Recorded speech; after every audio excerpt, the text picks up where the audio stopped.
जय गुरुदेव दोस्तों, स्वागत है आप सभी का श्री गुरु का ऑनलाइन क्लासेस में। इस वीडियो में हम अगले अनुप्रयोग पर चर्चा करेंगे। गाउस के नियम के अनुप्रयोग पर हम बात कर रहे थे। ठीक है, तीसरा एप्लीकेशन है अपरिमित विस्तार की समरूप आवेशित चालक पट्टिका के कारण हमें विद्युत क्षेत्र की तीव्रता ज्ञात करनी है, या कह दो इसके लिए विद्युत क्षेत्र का मान ज्ञात करना है। ठीक है, पिछले वीडियो में हमने एक अचालक शीट के बारे में बात की थी, है ना। अचालक परत, ये अचालक परत इस प्रकार थी। ठीक है, और इस पर चालक पट्टिका है ना। तो अचालक परत और चालक पट्टिका में क्या अंतर है, तो वो ध्यान दीजिएगा। जैसे चालक परत की बात करूं तो चालक परत में किताब का केवल आप कह सकते हैं एक पेज है, ये एक परत है ना। कोई भी एक पेज, ये क्या है, परत है ना। अब ये सारे पेज मिलकर क्या बनाएंगे, एक पट्टिका बनाएंगे, है ना। इस प्रकार ये सारी ये क्या हो जाएंगी, पट्टिका। और एक पेपर की बात करें वो हो जाएगा परत, है ना। अब चालक और अचालक में क्या अंतर है ना, वो बता दूं कि जब अचालक की बात होगी तो उसका मतलब है कि उस पर यदि हम आवेश दें, उसको अचालक वस्तु को हम आवेश दें तो वो आवेश जहाँ दिया है वहीं रहता है, जहाँ दिया है वहीं रहता है ना। लेकिन जब चालक की बात होगी, ठीक है, जब चालक पट्टिका की बात होगी तो जब हम इसको आवेश देंगे, है ना, जैसे मैंने इसको कहीं पर आवेश दिया, ठीक है, वो क्या होगा, जैसे मैंने अंतर आवेश दिया तो वो चलकर कहाँ जाएगा, पृष्ठ पर। तो ये आप ध्यान रखिए, कोई भी पट्टिका, कोई भी चालक को हम आवेश देते हैं तो आवेश हमेशा उसके कहाँ रहता है, पृष्ठ पर। तो आवेश यहाँ इस पृष्ठ पर रहेगा और इस पृष्ठ पर रहेगा, समान रूप से वितरित हो जाएगा, है ना। तो चालक के लिए आप ध्यान रखेंगे, चालक का संपूर्ण आवेश कहाँ रहता है, उसके पृष्ठ पर रहता है। ठीक है, और परत और पट्टिका में समझ गए अंतर। परत केवल एक पेज है इस किताब का, और सारे पेज मिलकर ये पूरी किताब बना रहे हैं, पट्टिका बन जाती है एक, है ना। और पट्टिका का सारा आवेश कहाँ रहेगा, उसके पृष्ठ में। तो डायग्राम में आप जो देख रहे हैं, एक ये परत देख रहे हैं जिसके ऊपर ये आवेश है, और दूसरी ये परत देख रहे हैं जिसके ऊपर ये आवेश है। तो आप समझ गए, ये तार नहीं है, ये पट्टिका के दो भाग हैं। ये तो ये इसका आवेश ये है इस पर, और ये आवेश। ओके, ठीक। इसके लिए हम विद्युत क्षेत्र ज्ञात करेंगे। तो इस पट्टिका से r दूरी पर एक बिंदु P है, ठीक है, जहाँ पर हमें क्या ज्ञात करना है, विद्युत क्षेत्र ज्ञात करना है। और हमें एक चीज़ दे रखी है, इसका पृष्ठ आवेश घनत्व। ये जो पृष्ठ है, इस पृष्ठ का पृष्ठ आवेश घनत्व क्या है, सिग्मा। ओके, तो हमने जो पिछले वीडियो में हमने जिस स्टेप को फॉलो करके ये चीज़ें की है, उसी को हम फॉलो करके आगे काम करेंगे। ठीक है, तो पहला स्टेप शुरू करते हैं हम, गाउसी पृष्ठ की कल्पना। तो कैसा गाउसी पृष्ठ माने, तो पिछली बार जब हमने परत की बात की थी तब हमने बेलनाकार गाउसी पृष्ठ माना था, है ना। अब वही परतें सारी मिलकर एक पट्टिका बना रही है। ठीक है, तो जैसा उसके लिए लिया है वैसा ही इसके लिए लेंगे, है ना। इसके लिए भी बेलनाकार गाउसी पृष्ठ ही लेंगे। ठीक, दूसरी बात, इसके अंदर कोई आवेश नहीं है ना। आवेश सारा कहाँ वितरित हो गया है, पृष्ठ पर आ गया है सारा, अंदर कोई आवेश नहीं है ना। और इसकी वजह से इसके अंदर विद्युत क्षेत्र का मान क्या होगा, 0। ठीक है, इसके अंदर विद्युत क्षेत्र का मान क्या होगा, 0। इसको कैलकुलेट करके भी हम अगले वीडियो में बात करेंगे, ठीक है, कि इसके अंदर विद्युत क्षेत्र 0 कैसे आता है। ठीक है, अभी हम ये लेके चल रहे हैं कि इसके अंदर विद्युत क्षेत्र क्या होता है, 0 होता है पट्टिका के अंदर, और पट्टिका का सारा आवेश उसके पृष्ठ पर रहता है। ओके, ठीक। तो गाउसी पृष्ठ की कल्पना करते हैं। तो गाउसी पृष्ठ की कल्पना क्या करेंगे, हम एक बेलन मानेंगे। ये एक बेलनाकार गाउसी पृष्ठ है इस प्रकार, ठीक है, जिसकी दूरी कितनी है या लंबाई कितनी है, r, और इसका अनुप्रस्थ काट का क्षेत्रफल क्या है, s। यहाँ भी s है, यहाँ भी क्या होगा, s। ठीक है, तो शुरू करते हैं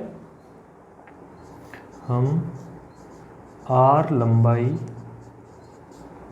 एवं s अनुप्रस्थ काट के क्षेत्रफल वाले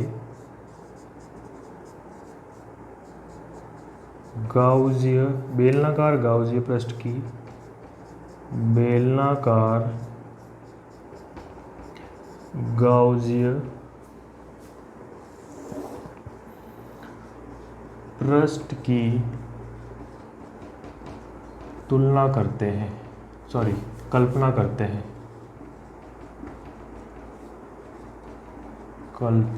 करते हैं,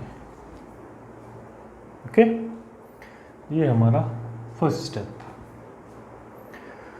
अब नेक्स्ट स्टेप बात करते हैं। सेकंड स्टेप क्या है हमारे पास? सेकंड स्टेप है गाउसीय पृष्ठ में परिबद्ध आवेश। तो लिखते हैं गाउसीय पृष्ठ में परिबद्ध आवेश sigma Q is equal to, है ना। ये यहाँ पर जो गाउसीय पृष्ठ आपके बन रहा है, ये जो गाउसीय पृष्ठ बेलन है, यहाँ पर कितना आवेश है वो हमें पता करना है, क्योंकि हम गाउस का नियम अप्लाई करेंगे और गाउस के नियम में वही आवेश लेते हैं जो उस पृष्ठ के अंदर होता है ना। अब इसका पृष्ठ आवेश घनत्व सिग्मा है और ये एरिया गाउसीय पृष्ठ का जो एरिया अनुप्रस्थ काट का क्षेत्रफल है ना, उस एरिया में कितना आवेश है वो हमें पता करना है। और वो हम किसकी हेल्प लेते हैं? वो हम निकालते हैं पृष्ठ आवेश घनत्व से। तो सिग्मा क्यू हो जाएगा हमारा सिग्मा इंटू एस। पिछले वीडियो में हमने निकाला था, ओके। ये हुआ इक्वेशन नंबर 1। हमारे 2 स्टेप कंप्लीट। अगले स्टेप पर बात करते हैं गाउसीय पृष्ठ से पारित फ्लक्स। गाउसीय पृष्ठ से पारित फ्लक्स। फॉर्मूला लिखता हूँ, फॉर्मूला है phi E is equal to close integral बंद समाकलन E dot D S. E dot D S को सिंप्लीफाई करते हैं तो आता है बंद समाकलन E D S cos theta, E D S cos theta. ठीक है। अब इस गाउसीय पृष्ठ को हम अलग अलग टुकड़ों में तोड़ देते हैं, 3 टुकड़ों में। ठीक है। इसको नाम देता हूँ मैं S1, ये क्या है S1, और वक्र पृष्ठ उसको नाम देता हूँ मैं S2, और ये जो है उसको नाम देता हूँ मैं S3। समझ गए आप? ये S1 है ना, और इसको मैं अंदर लिख देता हूँ, ये इसके क्षेत्रफल है S। तो S1, S2 और S3, ये S1 वक्र पृष्ठ S2 और ये S3। ठीक है। तो हम इसको ब्रेक कर सकते हैं 3 टुकड़ों में। कैसे? Phi E is equal to S1 E D S cos theta plus S2 E D S cos theta plus S3 E D S cos theta. अब अगले स्टेप में आपको क्या करना है? यहाँ पर S1 के लिए थीटा की वैल्यू, S2 के लिए S3 की थीटा की वैल्यू क्या है वो पता कर लो। तो S1 के लिए हम पता करें तो S1 के लिए थीटा की वैल्यू किसके बीच होती है? E और DS के बीच। तो इसके लिए E की डायरेक्शन क्या होगी? E की डायरेक्शन ये E की डायरेक्शन है ना, बाहर की ओर होगी E की डायरेक्शन, है ना। ठीक। यहाँ पर मैं छोटा सा एलिमेंट लेता हूँ DS। उसके लिए क्षेत्रफल सदिश की दिशा क्या होगी? उसके लंबवत बाहर की ओर, ये DS वेक्टर। तो एंगल कितना? 0। तो फॉर S1 थीटा बराबर 0 डिग्री। अब बात करते हैं S2। ये S2 वक्र पृष्ठ है ना। तो यहाँ पर मैं छोटा सा एलिमेंट लेता हूँ DS। तो इसके लिए DS वेक्टर होगा इस प्रकार लंबवत, और विद्युत क्षेत्र इस प्रकार है। एंगल कितना है? 90। ओके। तो for S2 theta 90 degree. Okay. फिर बात करते हैं S3 की, है ना। अब S3 के लिए यहाँ देखते हैं DS वेक्टर होगा इस तरफ लंबवत बाहर की ओर। ठीक है। लेकिन आपको एक चीज़ और ध्यान रखनी है, यहाँ अंदर E की वैल्यू क्या है? 0। तो यहाँ पर जब E की वैल्यू S3 के लिए E की वैल्यू 0 रखेंगे तो पूरी टर्म वैसे 0 हो रही है ना। तो यहाँ थीटा देखने की ज़रूरत नहीं है ना। तो इसके लिए S3 के लिए हम लिखेंगे E बराबर क्या होगा 0। तो S1 के लिए थीटा 0 है, S2 के लिए थीटा 90 है और S3 के लिए E की वैल्यू 0 है ना। S3 के लिए की वैल्यू 0 है, तो ये वैसे ही 0 हो जाएगा।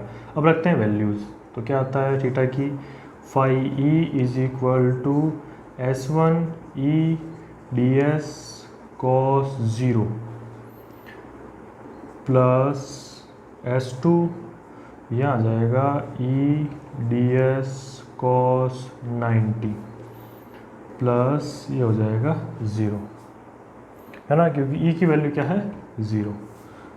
ओके, ये ऐसे लिख देते हैं हम, वैल्यू रख देते हैं S3 वैल्यू देते हैं 0 ds cos थीटा, तब भी क्या होगा 0 आएगा। ठीक है, तो इसको लिखने की ज़रूरत नहीं है, आप समझ सकते हैं इसको।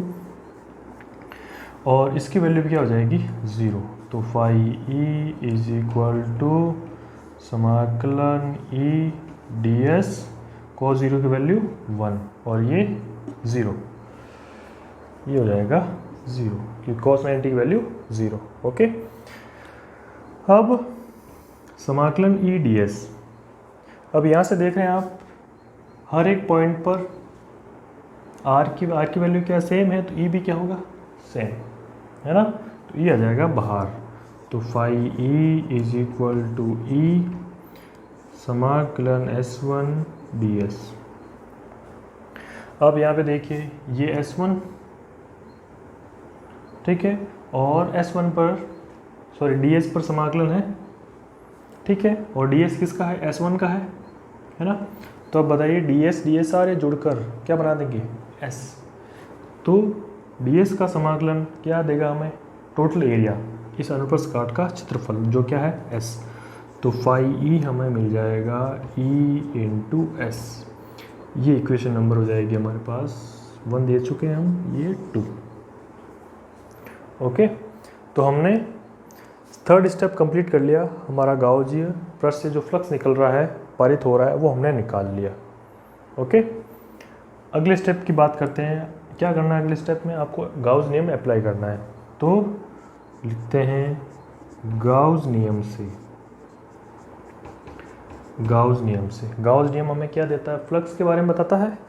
तो क्या है, phi E is equal to sigma Q upon epsilon naught, और सिग्मा क्यू क्या है, सिग्मा क्यू इस गाउसीय पृष्ठ में जो आवेश है वो, और वो आवेश कितना है समीकरण 1 में दे रखा है। तो हम यहाँ से सिग्मा क्यू की वैल्यू निकालेंगे, वो है sigma S upon epsilon naught, ये हो जाएगी इक्वेशन नंबर 3। Equation number 3। अब फिर वही, ये हमारा फोर्थ स्टेप हो गया। अब हमें निकालना क्या है E, और इन दोनों इक्वेशन की हेल्प से, इक्वेशन 2 और इक्वेशन 3। इक्वेशन 2 है फ्लक्स जो फ्लक्स के फॉर्मूले से आया है, और इक्वेशन 3 है फ्लक्स जो गाउस के नियम से आया है, लेकिन है दोनों क्या है फ्लक्स। तो ये दोनों आपस में क्या कर दो, इनको इक्वेट कर दो, बराबर कर दो। तो हम लिखेंगे इक्वेशन 2 एंड 3, ठीक है, फ्रॉम इक्वेशन 2 एंड 3। तो E S is equal to sigma S upon epsilon naught, ये दोनों आपस में क्या हो गए इक्वल हो गए। अब एस एस कैंसिल, तो हमें E मिला, E is equal to sigma upon epsilon naught, ये हमारा फॉर्मूला होगा इस पट्टिका के लिए, इस प्लेट के लिए। ओके, अब यहाँ भी वही, ये R पर डिपेंड नहीं कर रहा है ना। हम जो ग्राफ अगले स्टेप में बनाते हैं E और R के बीच, तो हमें यहाँ मिल रहा है सिग्मा अपॉन एप्सिलॉन नॉट, और परत के लिए हमें क्या मिला था, परत के लिए हमें मिला था E is equal to sigma upon 2 epsilon naught. फ़र्क क्या है, फ़र्क 2 का फ़र्क है ना, और यहाँ है सिग्मा अपॉन एप्सिलॉन नॉट। तो ग्राफ दोनों के सेम बनेंगे, जैसा हमने परत के लिए बनाया था वैसा के वैसा पट्टिका के लिए बनेगा, है ना। और ग्राफ में इस 2 का कोई रोल नहीं होगा, है ना। तो ग्राफ हमें E और R के बीच बनाना है, तो R इसमें भी नहीं है, इसमें भी नहीं है, और ये दूसरा ग्राफ बनाया था ई और सिग्मा में। तो ई सिग्मा के यहाँ भी समानुपाती है और ई सिग्मा के यहाँ भी समानुपाती। तो जैसा ग्राफ परत के लिए बना है वैसा ग्राफ इसके लिए बना है, फ़र्क फॉर्मूले में है ये। ओके, तो इस प्रकार हम निकालते हैं चालक पट्टिका के लिए विद्युत क्षेत्र का मान। क्लियर है? तो यहाँ पर कुछ चीज़ें आपको ध्यान रखनी है। क्या ध्यान रखना है? परत, जब अचालक परत की बात होती है और जब चालक पट्टिका की बात होती है तब वहाँ आपको फ़र्क समझ में आना चाहिए, फ़र्क क्या है। ठीक है, तो परत केवल एक पेज है, ठीक है, और पट्टिका जब कहेंगे तो पूरे पेज मिलकर एक किताब बनाएंगे तो उसको हम पट्टिका कहेंगे। दूसरा, अचालक में क्या होता है कि जब हम उसको आवेशित करते हैं तो जहाँ उसको आवेश देते हैं वो वहीं रहता है, क्योंकि वहाँ पर चालन अलाउड नहीं है, आवेश गति नहीं कर सकता, है ना। लेकिन जब चालक की बात होगी तब वहाँ पर आवेश गति करने के लिए स्वतंत्र है। तो वो प्रतिकर्षण के कारण जहाँ आवेश दिया है वो प्रतिकर्षण के कारण सारा आवेश कहाँ आ जाता है? पृष्ठ पर आ जाता है ना। तो चालक में आवेश कहाँ एग्जिस्ट करता है? उसके पृष्ठ पर आता है, पृष्ठ पर रहता है। ठीक है, तो इस प्रकार ये पृष्ठ पर आवेश दर्शाया गया। क्लियर है? तो इस वीडियो में बस इतना ही। अगले स्टेप में हम नेक्स्ट अनुप्रयोग, नेक्स्ट एप्लीकेशन पर बात करेंगे। Okay, thank you.